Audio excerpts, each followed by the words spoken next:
The scripture is from Matthew 5:38 through 42. Ye have heard that it hath been said, an eye for an eye, and a tooth for a tooth. But I say unto you, that ye resist not evil, but whosoever shall smite thee on thy right cheek, turn to him the other also. And if any man will sue thee at the law, and take away thy coat, let him have thy cloak also.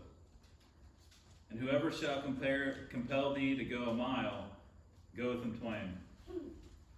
Give to him that asketh thee, and from him that would borrow of thee, turn not thou away. The sermon title is not a different revelation. The sermon title is Love in Times of Crisis.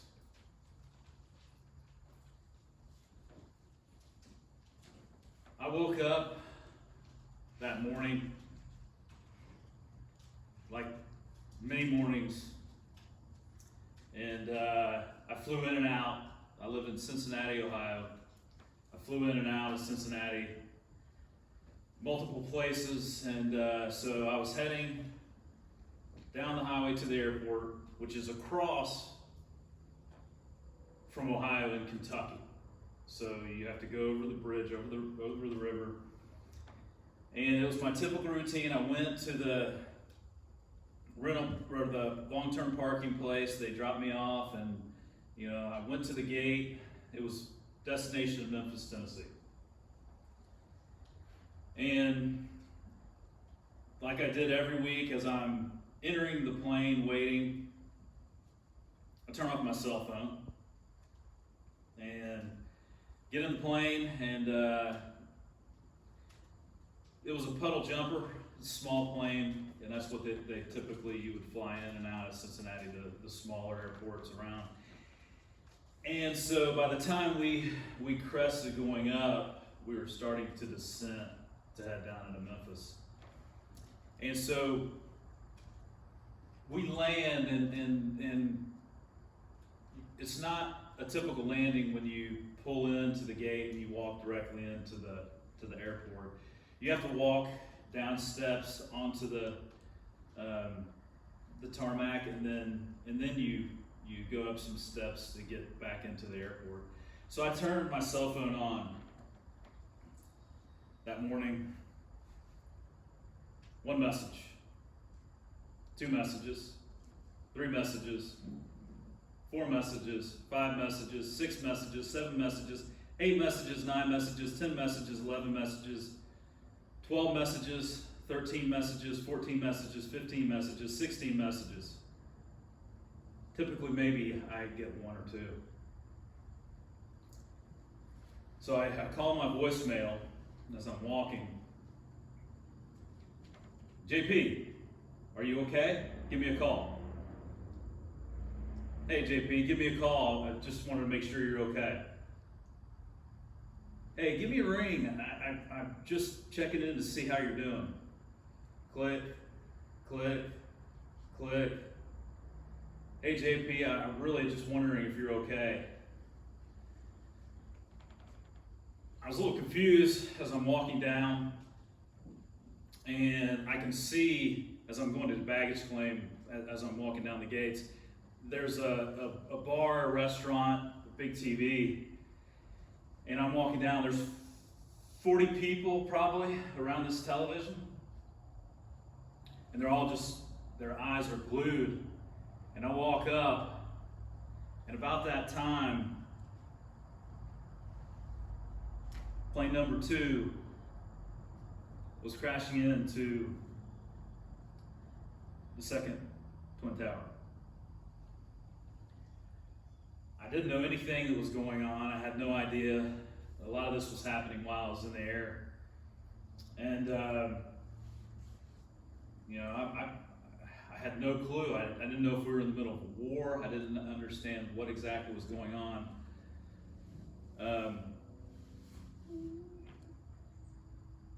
Didn't realize the horrific tragedy that was hitting New York City at that time. And a lot of times, when things like this happen, we find ourselves asking, what's the truth?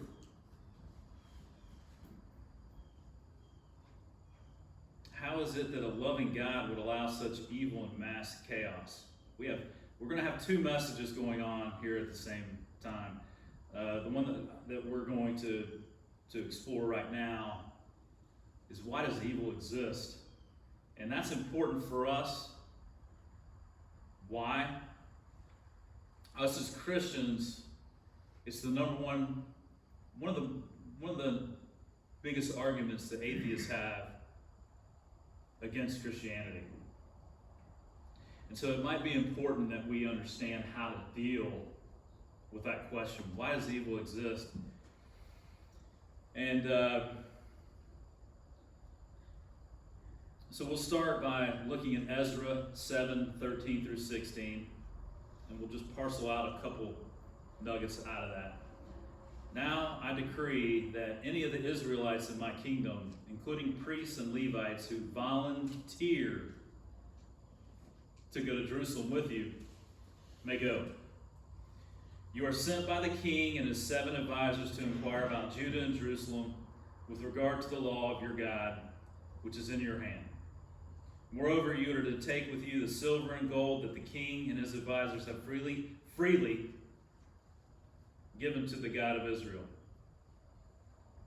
whose dwelling is in Jerusalem, together with all the silver and gold you may obtain from the province of Babylon, as well as the free will offerings of the people and priests for the temple of their God in Jerusalem. 3 words in that scripture: volunteer, freely, and free will. So when looking at that question, why does evil exist?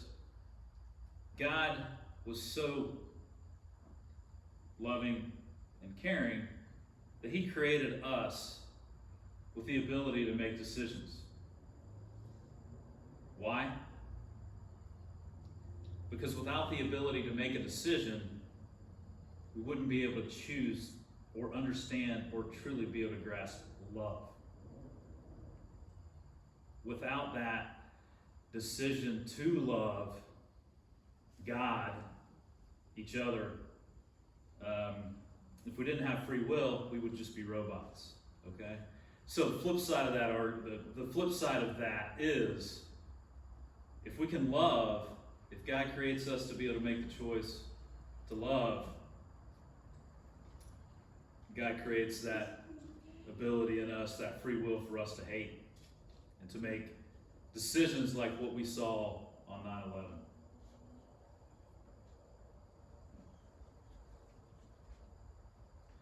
So it's the choice of free will.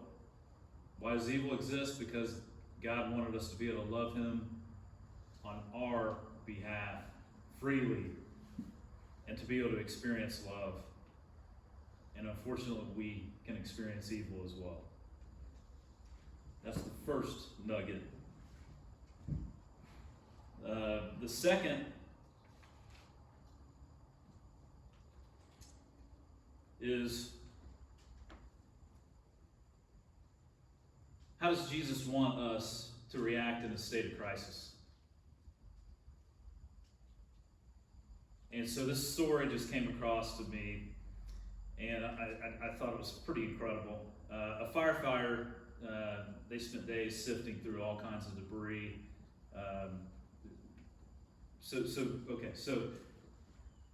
Jesus, that love can be found in examples like this firefighter, in firefighters, in the police officers, in all of us who donated to help other people that were impacted through 9/11, through our prayers, through our, the hope that we give as Christians through Jesus Christ. So in this story, the firefighter sifting through all this, at ground zero, all kinds of rubble, all kinds of remnants in the South Tower. He found a Bible that was fused to a piece of metal.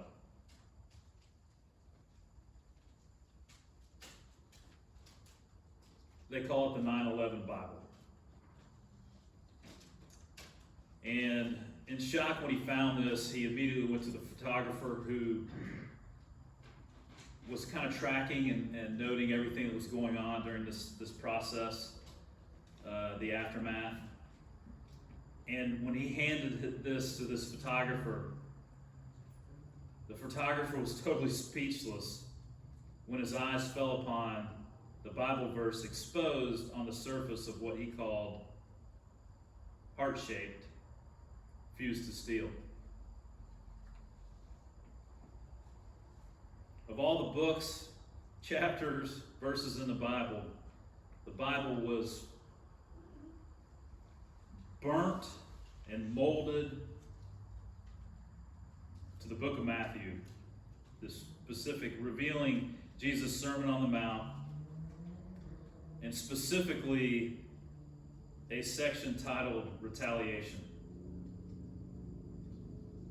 Matthew 5, 38, 39. We read it earlier. Ye have heard that it hath been said, an eye for an eye and a tooth for a tooth. But I say unto you, that ye resist evil, ye resist not evil, but whoever shall smite thee on thy right cheek, turn to him the other also. And if you look on the bulletin on the back, the bottom picture is a picture of that Bible and that specific scripture that was saved from that 9/11 Bible.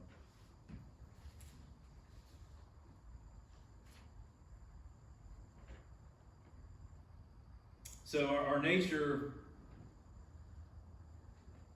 is to repay evil for evil, and we are called to press on through that desire and move towards forgiveness and love and leave vengeance to God.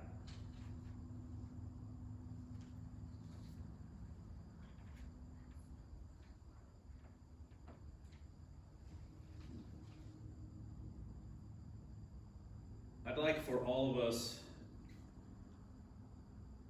to work through a breath prayer. And what a breath prayer is when you inhale, while you're inhaling, you say a part of the prayer. The inhale, love others. Exhale, as you love us. And I'd like us to just take a minute, bow our heads, and breathe. Love others as you love us. Love others as you love us. Love others as you love us. Love others as you love us. Love others as you love us. Love others